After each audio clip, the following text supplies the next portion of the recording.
Почалася Чорна п'ятниця, ми максимально знизили ціну на цей велосипед. Це у нас Corsa Fisher, він зараз коштує 26 900 гривень, також подаруночок, іде безкоштовна доставка.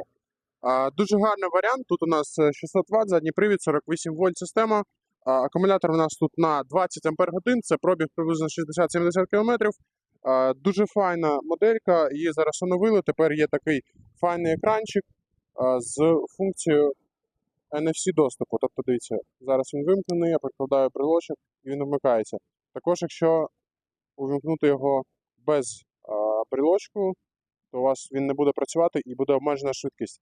Швидкість без обмеження тут 50 км на годину, 29 колеса, переднє і заднє дискове гальмо на 180 роторах.